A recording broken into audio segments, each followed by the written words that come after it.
I am Joseph Fernandes working in a call centre. मेरा सवाल आपसे ये है कि मुझे कई दोस्त मिले जिनमें से कुछ सिया है और कुछ सुन्नी. जैसे आपने कुछ देर पहले बताया कि जो इंसान मानता है कि अल्लाह एक है और मोहम्मद अलैहिस्सलाम आखिरी पैगंबर हैं, तो मैं मानता हूं इस बात को. तो अगर मैं ये कहूं कि मैं मुसलमान हूं तो ये झूठ नहीं है. लेकिन मुसलमान बनने के बाद एक नमाज पढ़ना बहुत जरूरी होता है और कुछ तरीके हैं जो दोनों ही दोस्तों ने मुझे बताए, लेकिन उनके तरीके अलग अलग हैं. तो मुझे ये समझ में नहीं आया कि किसका तरीका मैं अपनाऊं, क्योंकि दोनों ही अपने तरीकों को सही समझते. भाई साहब ने सवाल किया कि अगर अल्लाह एक है उसमें मानना है और मोहम्मद सल्लल्लाहु अलैहि वसल्लम पैगंबर है तो मैं मानता हूं, तो उस तरीके से मुसलमान हूं मैं. लेकिन मेरे दो दोस्त, एक शिया एक सुन्नी, और मुसलमान बनने के लिए नमाज पढ़ना जरूरी है, तो किस तरीके से नमाज पढ़ूं? भाई साहब, आप कहते हैं कि अल्लाह एक है, आप मानते हैं कि अल्लाह के पैगंबर मोहम्मद सल्लल्लाहु अलैहि वसल्लम आखिरी पैगंबर है, तो आपने कहा कि किस तरीके से नमाज पढ़ूं. ये शिया सुन्नी जो आपने पूछा, आप जब कुरान पढ़ेंगे, कुरान में ना शिया है ना सुन्नी है. कुरान में ना शिया है ना सुन्नी है. कुरान शरीफ में कहा गया है सूरह इमरान में सूरह नंबर 3 आयत नंबर 103 में, वातसिमु बिहब्लिल्लाहि जमीअ वला तफरकू, कि आप आपस में इकट्ठा होकर अल्लाह की रस्सी को मजबूती से पकड़ो. अल्लाह की रस्सी है कुरान और सही हदीस.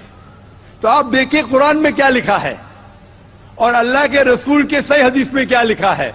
तो जो भी आपसे कुछ कहता है, अगर कुरान और सही हदीस के मुताबिक है, आप उसकी बात मानो.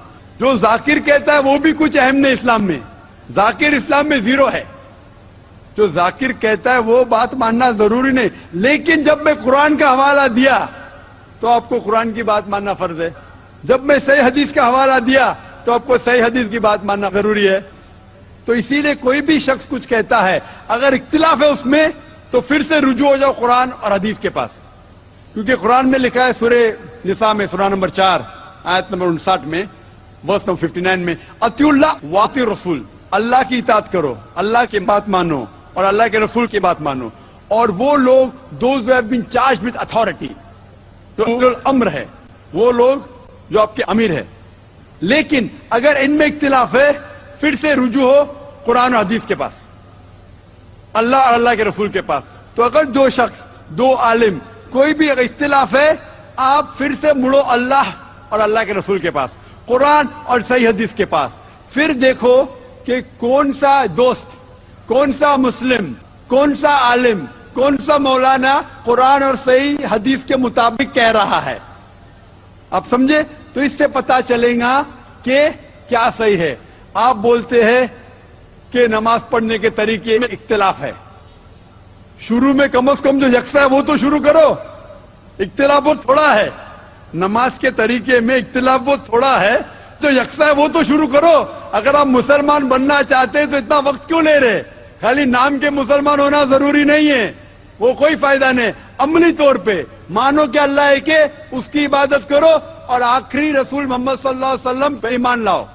और उसके बाद फिर तहकीक करो. आपके दो दोस्त लोग जो बोल रहे कुरान से कौन मैच करता है, सही हदीस से कौन मैच करता है, क्योंकि अल्लाह के रसूल फरमाते, सही बुखारी की हदीस है, उस तरीके से नमाज पढ़ो जिस तरीके से आपने मुझे देखा. तो जो सही हदीस से साबित है, कुरान और सही हदीस से, उस तरीके से नमाज पढ़ो. लेकिन अगर 19-20 फर्क है, कम से कम जो यकसा है वो तो शुरू करो.